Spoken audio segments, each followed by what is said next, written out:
So this is the motion in straight line. Motion in straight line अगला chapter होगा CBSE 11th physics. So about me, I have a bachelor's in mechanical engineering and I am also having a master's in engineering design.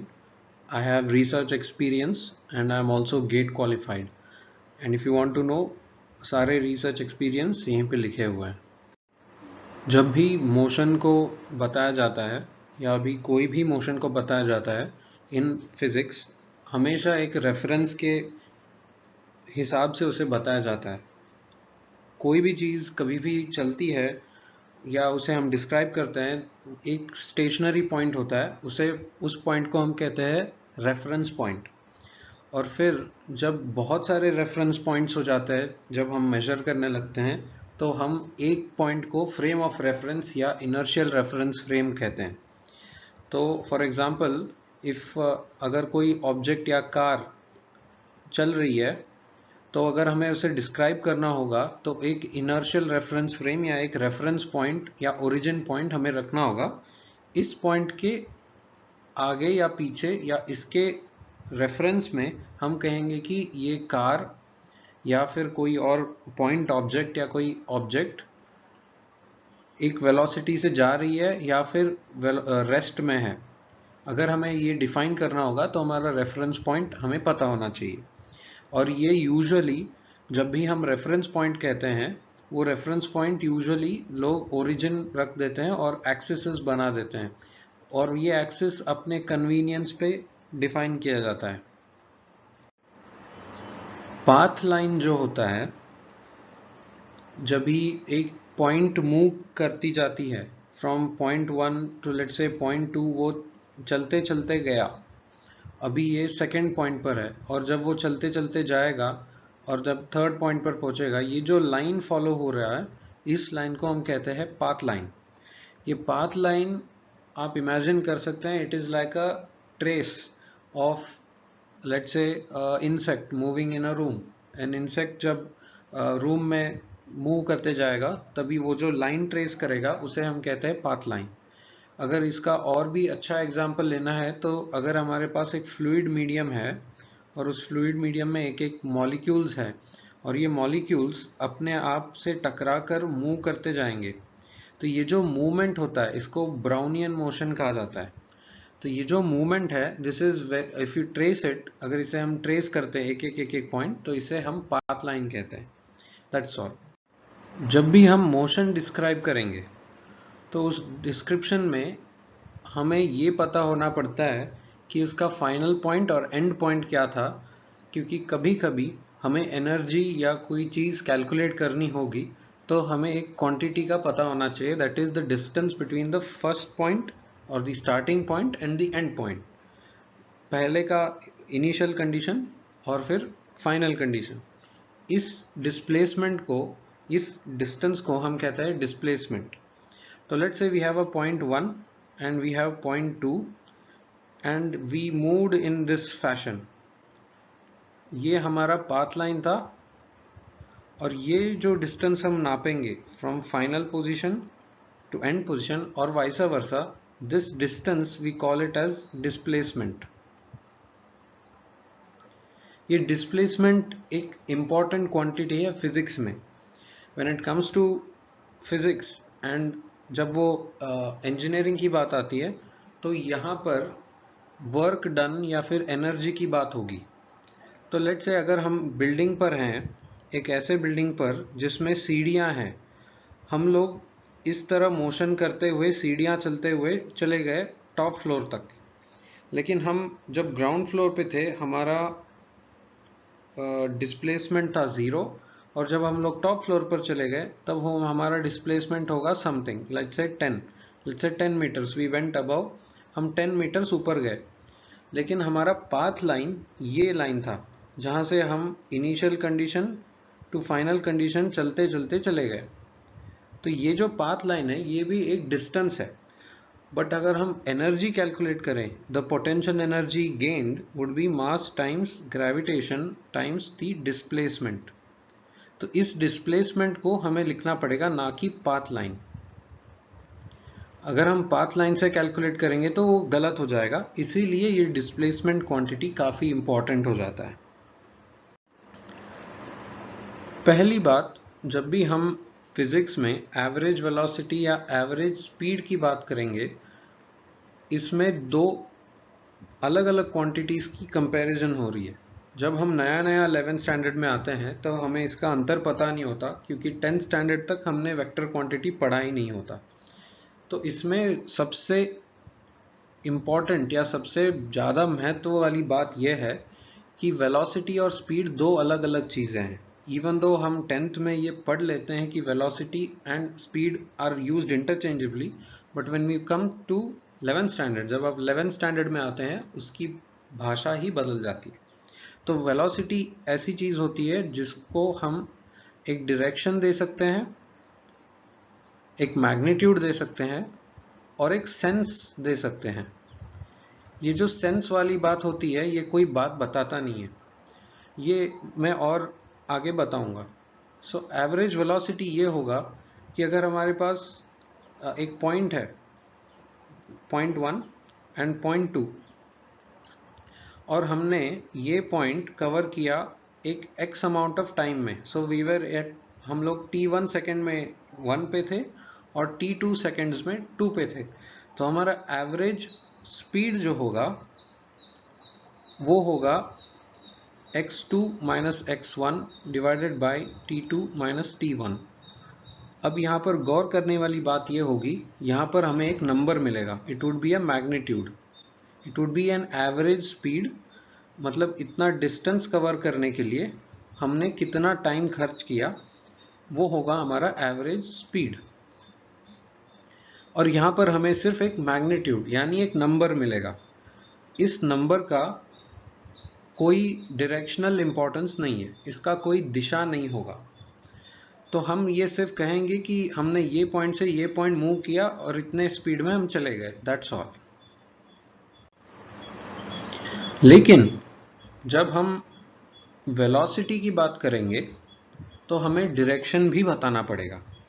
तो अगर पिछला example ले, जब हम position 1 पर थे और t1 सेकंड पर थे और पोजीशन 2 पर थे जब t2 सेकंड पर थे, और हमने इतना डिस्प्लेसमेंट कवर किया डेल्टा x और डेल्टा टाइम में हमने कवर किया, लेकिन हमने कौन से डायरेक्शन में गए, 1 to 2 या 2 to 1? ये जब हम डिफाइन कर देंगे कि अगर हमने 1 to 2 चले गए, so now we have a magnitude that is delta x divided by delta t, ये होगा हमारा एवरेज स्पीड। लेकिन इस बार हमने ये मेंशन कर दिया कि हम चले 1 से 2 तक, from 1 to 2, now we have an average velocity. यही है अंतर एवरेज स्पीड और एवरेज वेलोसिटी में। यही चीज़ एनसीईआरटी बुक में भी दिया गया है। अभी मैं बताऊंगा जस्ट एज एन असाइड कि वेक्टर क्वांटिटी का एक्चुअल डेफिनेशन क्या होता है। एक वेक्टर क्वांटिटी जो होता है, टेक्स्ट बुक में ये लिखते हैं, a vector is nothing but a quantity, a mathematical quantity that has magnitude and direction. लेकिन इसमें बहुत बड़ी गलती है जो कोई एड्रेस नहीं करता और टीचर को भी ये पता होगा ही नहीं। अगर हमारे पास एक मैग्नीट्यूड है, let's say we have 25 and we have units metres पर सेकेंड, और हमें ये पता है कि हम एक्स एक्सिस में चल रहे हैं। Okay, we are moving in the x axis. Just अगर हमने ये कहा कि हमारा स्पीड 25 मीटर्स पर सेकेंड है और हम एक्स एक्सिस पर चल रहे हैं, ये वेक्टर क्वांटिटी नहीं होगा, even though we have a magnitude and a direction. ये इसलिए मैग्नीट्यूड, इसलिए वेक्टर नहीं होगा, it is not a vector only because हमें ये नहीं पता कि हम कौन से असली सेंस पर मूव कर रहे हैं। इसका एम्बिग्यूटी ये होता है कि हम एक्स एक्सिस पर मूव तो कर रहे हैं, this is X axis, we have meters पर second, but we don't know whether we are moving it in the positive X axis और negative X axis. Now you will, अभी आप ये बोल सकते हैं कि हमें मैग्नीट्यूड से पता चल जाएगा कि हम पॉजिटिव वे में चल रहे हैं या नेगेटिव वे में चल रहे हैं, पर ये गलत है। मैग्नीट्यूड सिर्फ मैग्नीट्यूड होता है, उससे डायरेक्शन से कोई मतलब नहीं होता। वो मैग्नीट्यूड से जो आप मल्टीप्लाई करके नेगेटिव पॉजिटिव करते हैं, it is a supposed quantity, यानी आप मैग्नीट्यूड के साथ एक और चीज़ जोड़ते हैं, वो होता है sense. Magnitude plus sense and direction will give us a vector quantity. Now ये कोई भी पता नहीं होगा because this is higher level concept and deeper understanding, या फिर गंभीरता से इसको सोचने की और समझने की ज़रूरत है। ये टेक्स्ट बुक में लिखा नहीं जाता क्योंकि ये आउट ऑफ स्कोप यानी पढ़ाई के लिमिट से बाहर है। So again, just as a revision, we have average speed यानी total path length divided by total time. This is the way we calculate it, and path length is only because since we don't have any direction or so, we can take path length as our quantity. But अगर हमें displacement से करना है, then it will become a different quantity. But most of the time you would always consider path length only. अगर आप एक शहर से दूसरे शहर जाते हो तो आप कितना ओडोमीटर में कितना दिखा, ओडोमीटर में कितना रीडिंग था चलने से पहले और ओडोमीटर में कितना रीडिंग था चलने के बाद, आप ये मेजर करके जब स्पीड निकालोगे तो ये होता है आपका एवरेज स्पीड. तो अगर आप बहुत जल्दी चल के आ गए हैं तो आपका एवरेज स्पीड बहुत हाई होगा, अगर आप देरी से आए हैं तो आपका एवरेज स्पीड कम होगा. तो इससे पता चलता है कि ट्रैफिक कितना था, आप कितना चले, कितने देर तक इंजन आइडल रहा, ये सब पता चलता है. फिजिक्स में एक काफ़ी ज़रूरत चीज़ अगर मैं मानूं तो वो होती है इंस्टेंटेनियस वेलोसिटी, और इसको मेजर करना काफ़ी मुश्किल है. और इंस्टेंट वेलोसिटी होती क्या है ये मैं आपको बता देता हूँ. अगर आप एक डिस्प्लेसमेंट वर्सेस टाइम की ग्राफ देखें तो वो हमेशा कुछ इस तरह की होगी, डिस्प्लेसमेंट वर्सेस टाइम और सम कुछ और चीज़ आप देख लें, वो लाइन जो होगी वो कर्व होगी मोस्ट ऑफ द टाइम, बहुत बार वो कर्व होगा. लेकिन अगर आपको ये ढूंढना है कि at time t equal to t1,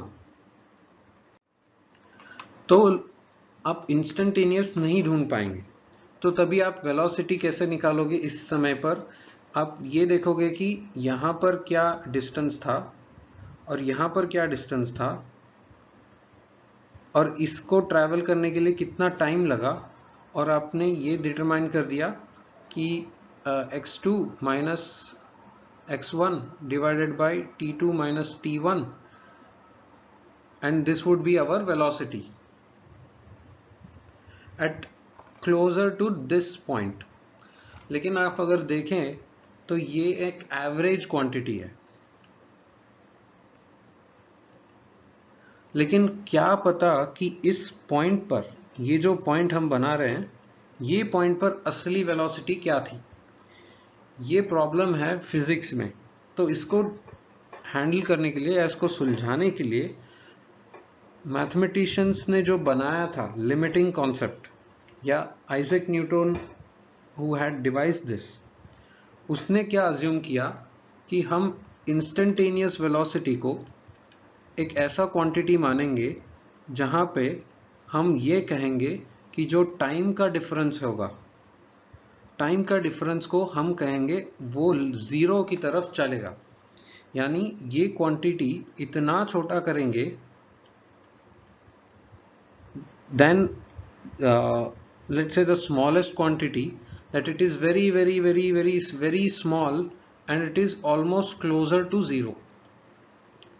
तो ये इतना छोटा हो जाएगा कि ये जो लाइंस होंगे ये लाइन एक पॉइंट में बन जाएगा. सो अगर मैं इसको और ठीक से बनाऊं, so if you have x axis and time और हमारे पास कुछ ऐसी चीज़ है, तो इस पॉइंट पर क्या है, अगर हम ये ऐसे ड्रॉ करते जाएंगे तो we will slowly reach to a point. तो इस पॉइंट पर हमें असली टाइम, असली वेलोसिटी, इंस्टेंटेनियस वेलोसिटी मिल जाएगी. तो इस कॉन्सेप्ट को हम कहते हैं limiting concept. This limiting concept is from calculus. ये जो क्वांटिटी दिखाया गया है, this comes from calculus. Calculus is a branch of mathematics which is dealing with rate of change of quantities and it deals with instantaneous and infinitesimal quantities. तो वही चीज़ NCERT भी अपने आगे वाले टेक्स्ट में बता देता है. तो अगर हम इस पिक्चर्स को गौर से देखें, हम पहले थे P1 से P2 के बीच में, यानी हम what is the average speed between P1 P2. फिर हमने क्या किया कि हमने हमारा टाइम जो होता है T1P हमने थोड़ा कम कर दिया, वी रिड्यूस्ड इट. और इसको रिड्यूस करने के बाद हमने ढूंढा average velocity between Q2 and Q1. Again we reduced our TQ. अगर हम यही इटरेटिवली करते जाएं या रिपीट करते जाएं इसी प्रोसीजर को, तो हम करते करते एक ऐसे मुकाम पर पहुंचेंगे जब हमारा T जो होगा P, this T is different, it will be so small that it will be almost close to zero, और हमें velocity exactly at point P मिल जाएगा. इस velocity को कहा जाता है instantaneous velocity. इस डायग्राम में वो लोग न्यूमेरिकली किस तरह हम ढूंढे वो बता रहे हैं. ये जो ग्राफ है, इस ग्राफ में आप लाइन बनाते जाएंगे तो इसमें लिमिटेशन ये होगा कि आप कितना बारीकी से लाइन बनाएंगे और कैलकुलेट करेंगे, जो फिजिकली पॉसिबल नहीं है. अगर आप एक कोई ऐसे प्रॉब्लम को डिफाइन कर रहे हैं जिसमें आपको इंस्टेंटेनियस वेलोसिटी चाहिए और आप इस तरह ग्राफिकली ढूंढते जाएंगे, तो ये कभी ख़त्म नहीं होगा और आपको कभी असली जवाब नहीं मिलेगा. एग्जैक्ट मैथमेटिकली एग्जैक्ट आंसर आपको नहीं मिलेगा. तो इसके लिए लोगों ने मेथड्स बनाए, तो वो मेथड हम आगे देखेंगे. तो लोगों ने ये मेथड बनाया, स्पेशली आइजैक न्यूटन ने ये मेथड डिवाइस किया कि why not we represent our displacement with respect to time as a function. हम एक फंक्शन की तौर पे which is a function of time हम उसे डिफाइन कर देंगे. उसके बाद we will do a differentiation function or differentiation operation on this function to give us our instantaneous velocity function.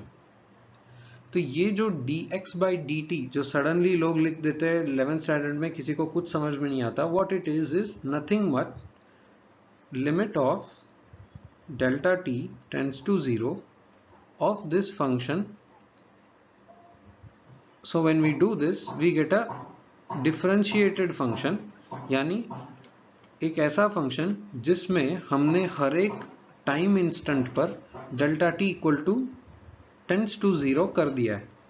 तो ये फंक्शन को ढूंढने का एक तरीका होता है, उसके रूल्स होंगे जो आप अगर अपने मैथमेटिक्स की टेक्स्ट बुक खोलेंगे तो आपको मिल जाएगा. This is the physical representation of it.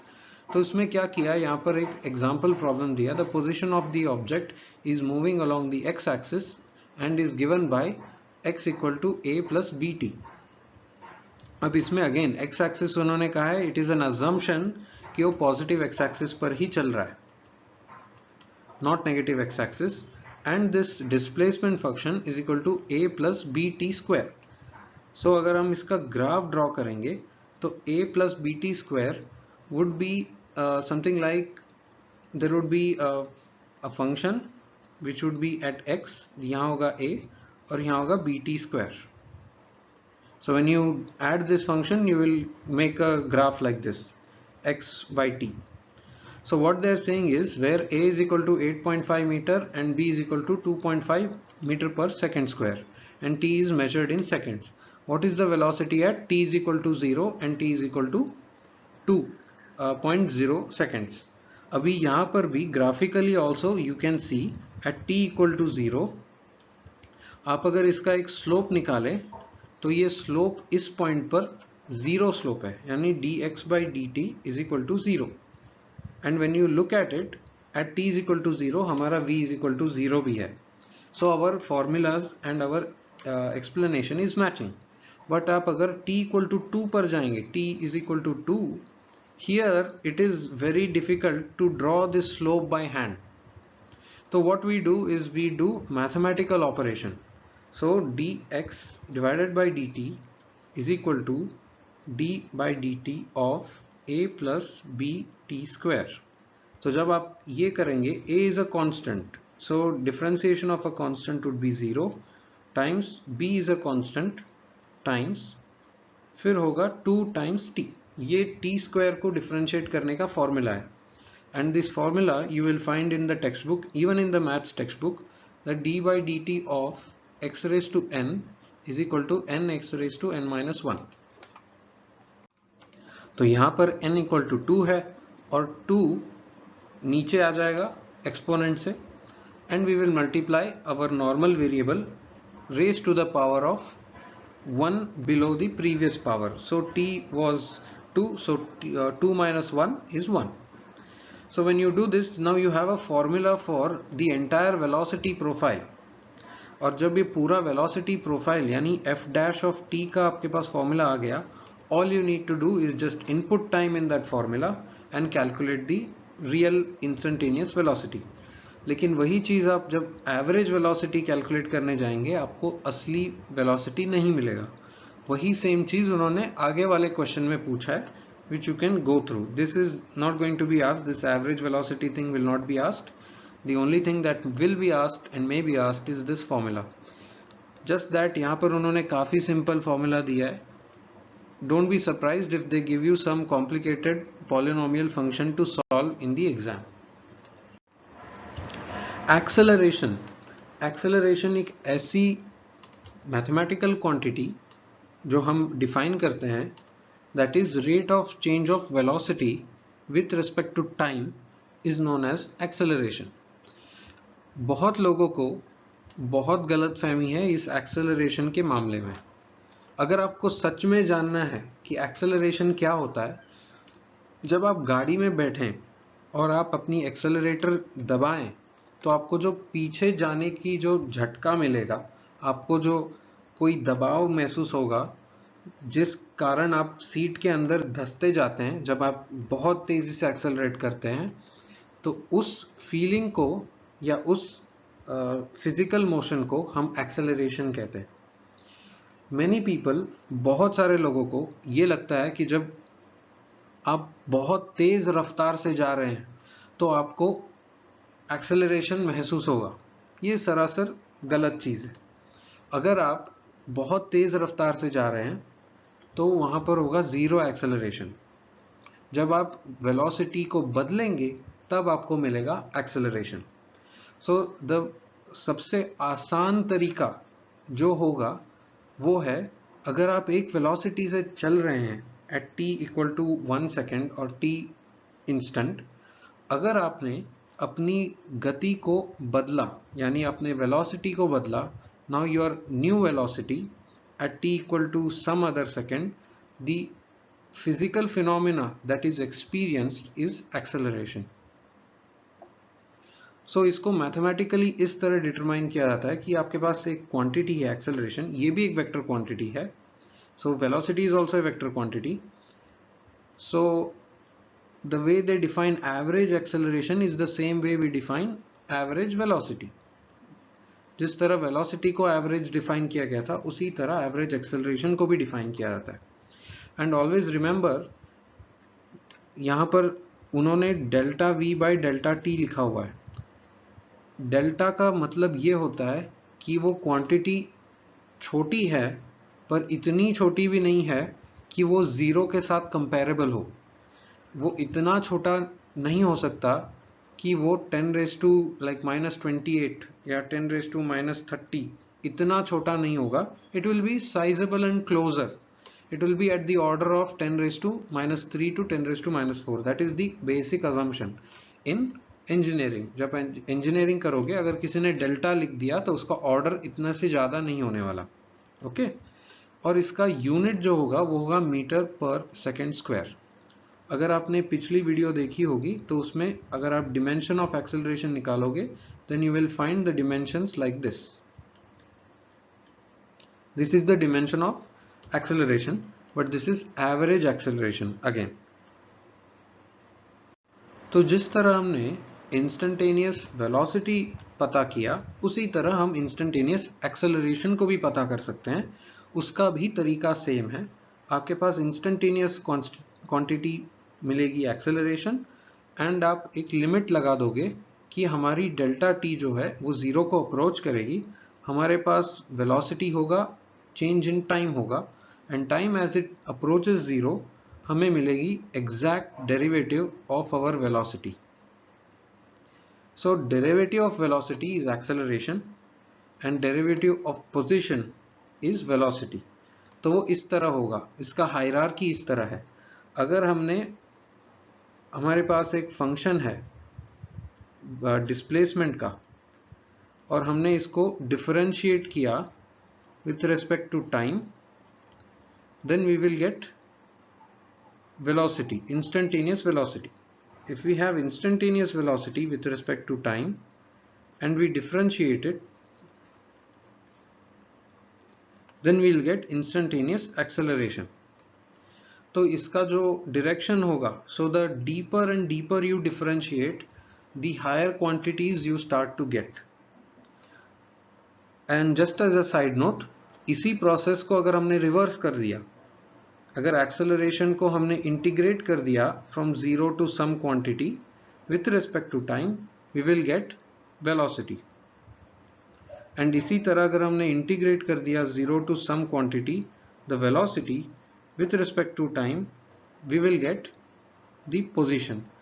This is all that is to the mathematics that हम यूज करेंगे। यही गणित होगा जिसके दायरे में पूरा फिजिक्स काम करता है, और इसका एप्लीकेशन यानी इसका उपयोग हर जगह होगा। अगर आप इंजीनियरिंग में या फिर बेसिक फिजिक्स में जाएंगे, बेसिक साइंस में जाएंगे, आप इसका इस्तेमाल हर जगह करने वाले। इसका अंडरस्टैंडिंग आपका बहुत अच्छा होना चाहिए, not just as a point of examination but also as a point of understanding and learning. अगर आपको ये सब क्लियर नहीं है, ये बारीकी से अगर आपने इसको बैठ के समझा नहीं है, तो आपको आगे बहुत दिक्कत होगा एंड आप फंडामेंटल साइंस नहीं कर पाएंगे। अगर आप फिगर ए को देखें with respect to instantaneous acceleration और average acceleration, here if you see, यहाँ पर एक लाइन दिखाया गया है। This is a line, so if we draw this line, this is the time, this is the velocity, और यहाँ पर एक लाइन है। ये लाइन का फंक्शन क्या होगा? ये फंक्शन होगा with respect to time, and it will be nothing but some c, constant c, and we will have a m times t। अगर हम इसको ऐड कर दे, this will be in the form of mt plus c। ये mt plus c is nothing but line का formula. Line is equal to y is equal to mx plus c, where y is a function of x। तो अगर हमने इसको differentiate किया, we will differentiate this function d of f of t with respect to t, we will find that we will get m plus 0। अभी m is a constant, so that is why इस picture में NCERT book में उन्होंने ये बताने की कोशिश की है कि अगर ये m क्वांटिटी जो होगी, अगर ये क्वांटिटी होगी पॉजिटिव, तो हमारे पास है पॉजिटिव एक्सेलरेशन, यानी हमारी रफ्तार बढ़ते जाएगी। Our velocity will go on increasing. But if we see the diagram B, then we will find that we will have a time where our acceleration would be a negative quantity, constant acceleration, but our velocity will go on reducing. यही same चीज हमें यहाँ पर देखने मिलता है, जब velocity घटते जा रही है और यहाँ पर वेलोसिटी बढ़ते जा रही है। यहाँ पर C और D में उन्होंने ये बताने की कोशिश की है कि एक ऐसा समय भी, ऐसे कंडीशंस आते हैं जिस समय हमारी वेलोसिटी जीरो भी हो सकती है और बाद में बढ़ भी सकती है। तो इसका सच में अच्छा एग्जाम्पल क्या होगा? इसका एग्जाम्पल होगा let's say braking of a car. This would be a good example. So braking of a car would be a good example, and even reversing of a car while accelerating is a good example. जब हम reverse ले रहे हैं, हमारी velocity already negative में है, और हम जब एक्सेलरेटर दबाते जा रहे हैं विथ टाइम हमारी वेलोसिटी रिवर्स डायरेक्शन में बढ़ती जा रही है. So we can say reversing of a car. And here ये एक अच्छा एग्जाम्पल है. अगर आपने पत्थर को फेंका, तो वो पत्थर पहले तेज रफ्तार होगा, फिर तेज रफ्तार होते होते वो घटते जाएगा. यानी आपने एक इनिशियल वेलोसिटी से फेंका उसको आपके हाथ में, और जैसे ही वो पत्थर ऊपर चलते जाएगा वो उसकी रफ्तार घटते जाएगी, और एक समय ऐसा आएगा एकदम टॉप पर जब उसकी वेलोसिटी होगी 0, और यहां पर होगा आपका v0, और यहां पर होगा time t2, and this will B time t1, and this will B time t0. तो यहां पर वेलोसिटी बहुत ज्यादा था, यहां पर वेलोसिटी कम होते होते 0 पहुंचा, फिर वो जब वापस नीचे गिरने लगेगा उसकी वेलोसिटी की डायरेक्शन होगी negative. That is the same thing we are seeing over here. We can say this is a good example of a projectile motion. आगे जब आप पढ़ते जाएंगे तो आपको पता चलते जाएगा कि यहां पर जो एनसीईआरटी बुक में दिया गया है ये पैराग्राफ आधे लोगों को समझ में भी नहीं आएगा और कोई ठीक से समझाएगा भी नहीं. वो ये बात होती है कि आपके पास कभी कोई ऐसा फंक्शन नहीं होगा जहां पर वेलोसिटी होगी एम्बिग्यूअस. ये क्यों होगा? आपका कोई फंक्शन ऑफ डिस्प्लेसमेंट होगा, और अगर आपने इसको डिफरेंशिएट किया विथ रिस्पेक्ट टू टाइम, कोई भी ऐसा एक इंस्टेंट नहीं होगा जहां दिस इज नॉट डिफाइंड. इस दुनिया में ऐसा कोई भी वेलोसिटी ऐसा नहीं होगा जहां पर it would be not defined. So इसका नॉट डिफाइंड कब होगा? जब आपके पास एक स्ट्रॉन्ग एक पॉइंटेड पॉइंट है. Now if this is the graph of x versus t, अगर आपने यहां पर डिफरेंशिएट करने की कोशिश की at time t equal to let's say t1, if you differentiate at this point you will always find that this is not differentiable, क्योंकि इसमें स्लोप कौन सा है, ये डायरेक्शन या फिर ये डायरेक्शन या फिर ये डायरेक्शन, आपको पता नहीं है. there is no differentiable point at that instant. So always what they mean is there will never be an instance where there will be a sharp kink on the displacement or velocity curve. तो आप जिस दुनिया में कभी भी ऐसा instant नहीं होगा जब एक सिंगल पॉइंट पे जाकर रिवर्स हो जाएगा. It is not possible. Even if you hit a bat, if you are playing cricket and you are hitting the ball will initially come towards you and it will go back, but this point will never be a sharp corner, it will always be a smooth curve. Okay, this is what they mean here. So there is no thing in this universe that can do this unless you consider something like a quantum particle. But as soon as you say quantum, this is classical physics, and quantum में आप classical physics नहीं लगा सकते. Quantum physics is basically for electron, proton and other things. Those things are not a point of discussion here. So basically what they mean to say in this graph, in this paragraph, is that there is no sharp points for velocity or displacement. आप यहाँ v versus t or x versus t, it doesn't matter. This sharp point will never be the case. Okay. यहाँ का loss of motion, यानी कि ये जो laws of motion या equations of motion है, इसको डिराइव करने से पहले एक सच में इंपॉर्टेंट क्वांटिटी डिस्कस करने की ज़रूरत है. वो है, अगर आपके पास एक क्वांटिटी है, let's say velocity, and let's say you have a time and you have a curve.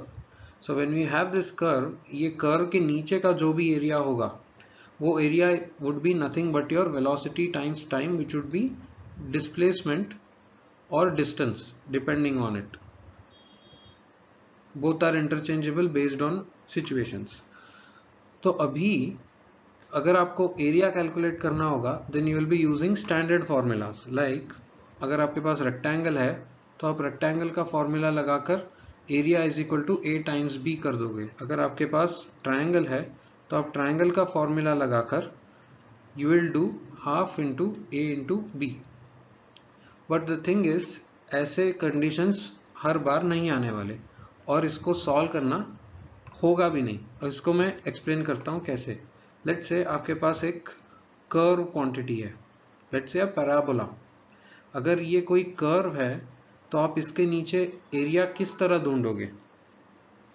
ये स्टैंडर्ड फॉर्मूलाज तो इसके लिए है ही नहीं, क्योंकि एनालिटिकली आप ढूंढ ही नहीं सकते। तो इसको सॉल्व करने के लिए एक मैथमेटिक्स में होता है integration. So the way you calculate is you integrate from a section, यानी आपको T1 और T2 के बीच में जो भी एरिया होगा, अगर ये ढूंढना है तो all you need to do is integrate from T1 to T2 the velocity function with respect to the time derivative, you will get the area under the curve from T1 to T2. So this will be nothing but the total displacement.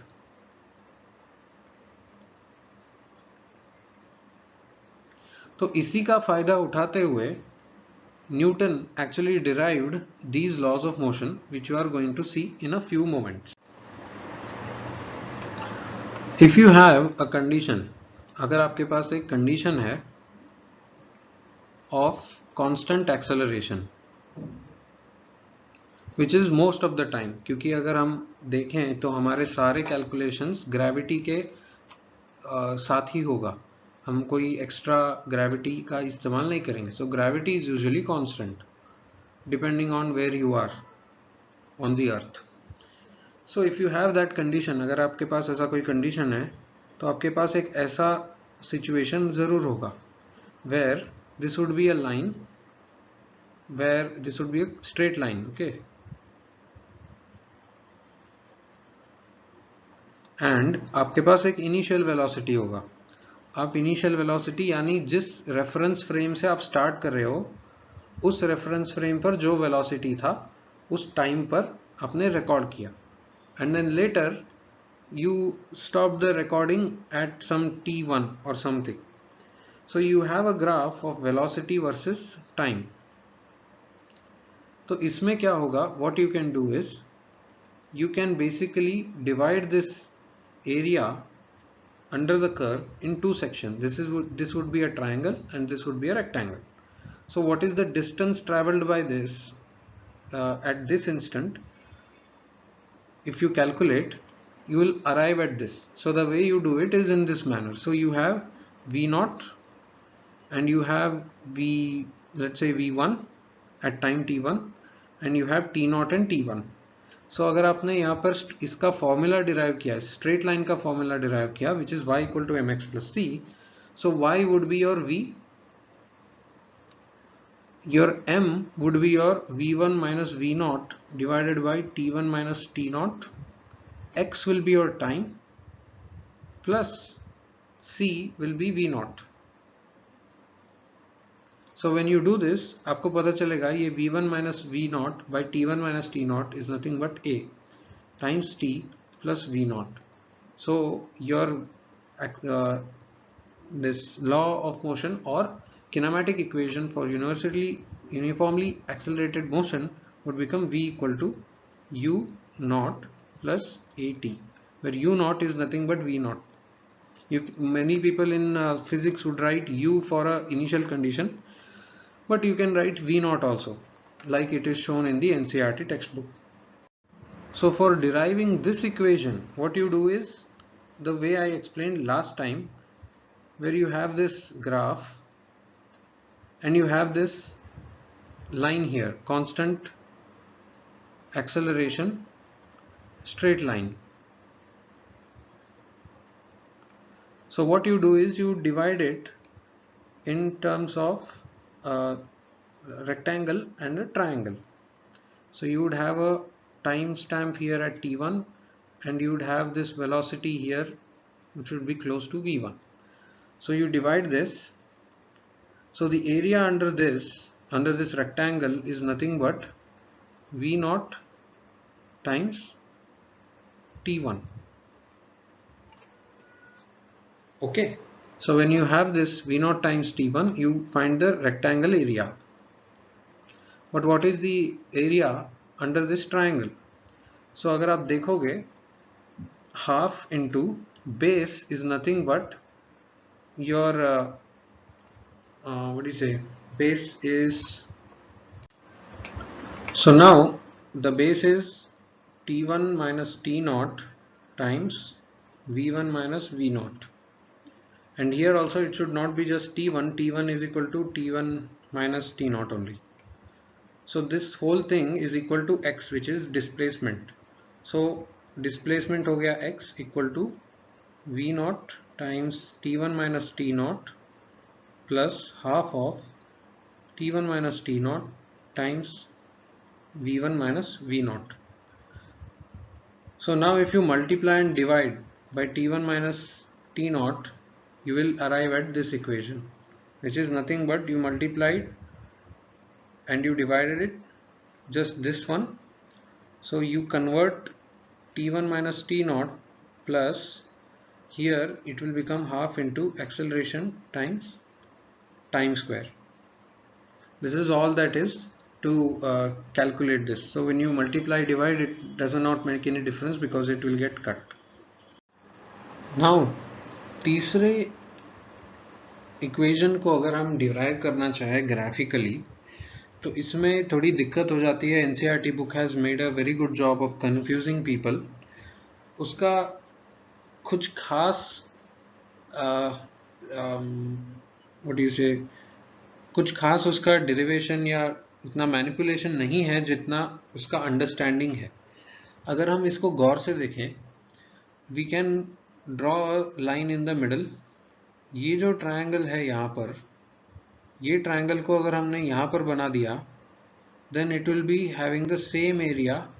This portion here below will have the same area as the previous one. तो हम क्या करेंगे, इस area को ढूंढने के लिए हमने तो कह दिया area is equal to x, which is nothing but displacement, times area will be having a velocity component times a time, times a velocity times time, which is t, which is OD, time OD. तो ये जो velocity होगा इसका क्या होगा, this velocity will be nothing but the BC by 2. So BC by 2 is nothing but V plus V not divided by 2. तो अभी इसमें क्या कर दिया उन्होंने मैनिपुलेशन, ये जो टाइम है इसको उन्होंने बदल दिया by taking acceleration as the parameter. So what they did is V plus V not by 2 times, this can also be written in this form where we write V minus V naught by A is equal to T. ये क्यों? क्योंकि we are using the first law, first kinematic equation, that is V is equal to V naught plus AT. इसके लिए हमने इसको modify करके इस तरह लिख दिया. तो जब हम इस तरह लिखेंगे, we will use that polynomial formula of A plus B times A minus B is equal to a square minus b square. तो जब ऐसे करते हैं तो it will become v square minus v naught square divided by 2a is equal to x. यही same formula is nothing but our third kinematic equation. Okay. अभी जो पिछले मेथड्स डिस्कस किए गए वो सारे मेथड्स ग्राफिकल मेथड्स है, यानी हम इस तरह अप्रोक्सीमेट कर रहे हैं हम उनको कि हम उन्हें ग्राफिकली कैलकुलेट करके ये अजम्पशन पे वो ट्रायंगल होगा और ये नीचे रेक्टेंगल होगा. बट असली जो सिनारियोज होंगे उन सिनारियोज में ये हिसाब नहीं होगा. What if our velocity goes on changing, but it goes on changing in a different manner, like let's say we don't have constant acceleration. Okay, acceleration is not constant. Then how to proceed? Then at that point we will not have the liberty. हमारे पास ये नहीं होगा कि वो straight line होगा और हम ये approximate कर पाए y equal to mx plus c. तो इसका एक solution है कि we can derive the equation of motion, kinematic equations, with the help of calculus. तो इसको किस तरह सॉल्व किया जाता है, टेक्स्ट बुक में भी उसी तरह सॉल्व किया है. So acceleration is a derivative of velocity with respect to time. अब इसमें एक चीज एनसीईआरटी में प्रॉपरली मेंशन करना चाहिए था, and that is acceleration is also a function, velocity is also a function of time, and when we calculate this, the acceleration function a of t can be anything. It can be parabola or any polynomial. मतलब इसका ये मतलब है कि इसका कोई constant value नहीं होगा. तो हमें क्या करना है, बहुत आसान सी चीज़ है. Integrate a naught from 0 to a, and then you have this t, and then you integrate from 0 to v of dt of dv, sorry. So when you do this, आपको पता चल जाएगा a of dt. Oh sorry, here we should not integrate with respect to a because our variable is t, so it should be from t naught to t. So it will be from, it will the answer would be t from t naught to t1, and here the answer will be v, and it will also be from 0 to v, but instead of writing 0 we can write v naught to v. Okay, 0 means nothing. So the way it would work is we would have t1 minus t naught is equal to v minus v1 minus v naught, and if you rearrange it, it will become nothing but v is equal to v naught plus at, and t is t1 minus t naught. This is the same thing which we derived previously also. पहले भी हमें यही मिला था with respect to this formula. So again यहाँ पर क्या होगा कि v is equal to dx by dt हमें दिया गया है. So v is equal to dx divided by dt, and again velocity is a function of time, displacement is also a function of time. So what we will do is v times dt is equal to dx, where we are integrating it from t0 to t1. Here we are integrating it from x0 to x1.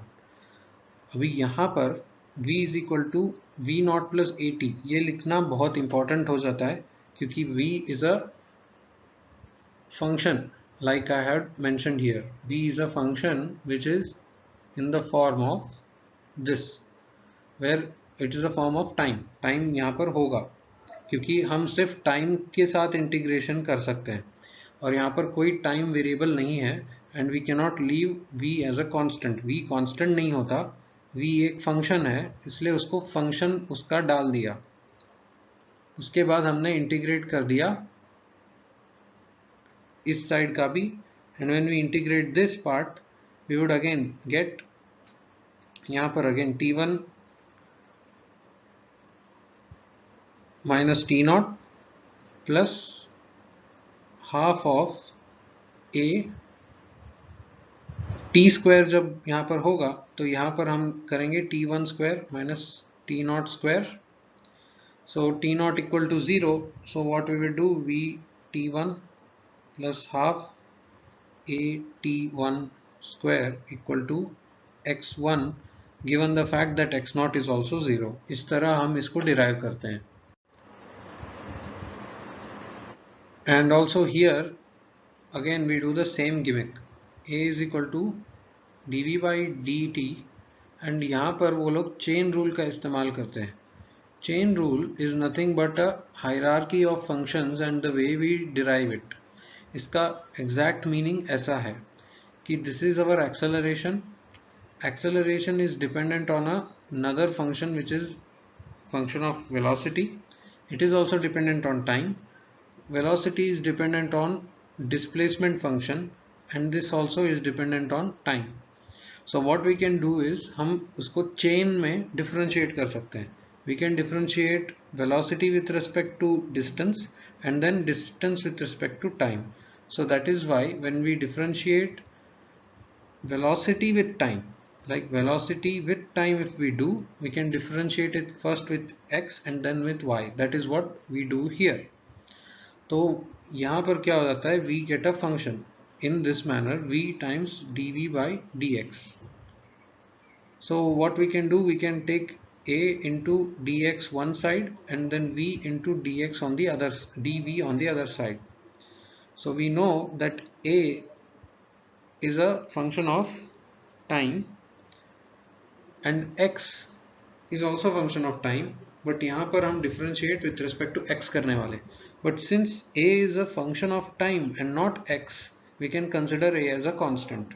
So we consider a as constant and we will get x1 minus x naught. And here velocity एक variable है, उसको हम velocity variable के साथ ही integrate करने जा रहे हैं. Okay, we are integrating it with respect to velocity only. So we will apply its own rule and we will apply the limits also. So what it will be, v1 square minus v2 square by 2. So when we bring it to our form, it will become v square minus u square equal to 2as, where s is nothing but your distance, which is x. Same form में आ जाएगा वो. Relative velocity is a quantity which is mostly used in places where two objects are also moving with respect to each other. Let's say we have a reference point और हमारा एक object move कर रहा है इस direction में with a velocity a. Let's say this is a body and another body which is also moving with respect to reference point O with a b velocity. This is b. But when we will start calculating considering v a point as our reference instead of o, अगर हमने o को reference नहीं माना और a को reference मान लिया तो vb जो होगा वो अलग हो जाएगा. So vb अगर हमें calculate करना है with respect to point a, what we will have to do is हमें कोई एडिशन सब्ट्रैक्शन करके पता करना पड़ेगा. तो इस टाइम में क्या होगा कि since our VA is larger than VB, we will find that VB is actually going further away from us rather than us going away from them. So it is relative. तो ये जब relative बात आ जाती है, that is when we use a term known as a relative velocity. उसका जो terminology है A, B and all those things are given in NCERT book. You might have to go through it. This is just a refresher course. So the best example of a relative velocity is if you are going in a car. अगर आप car में travel कर रहे हो highway पर और आप अपने बाजू से किसी को ओवरटेक करते हुए देखते हो, even though they are also going at a very high velocity like 70 kilometers per hour और आप 60 पर चला रहे हो, but they don't look like they're going with 70. They look like they're going with 10 kilometers per hour. तो ये जो difference आ जाता है due to reference frame, this problem को सॉल्व करने के लिए, ये प्रॉब्लम सॉल्व करने के लिए हमने रिलेटिव वेलोसिटी का यूज किया हुआ है.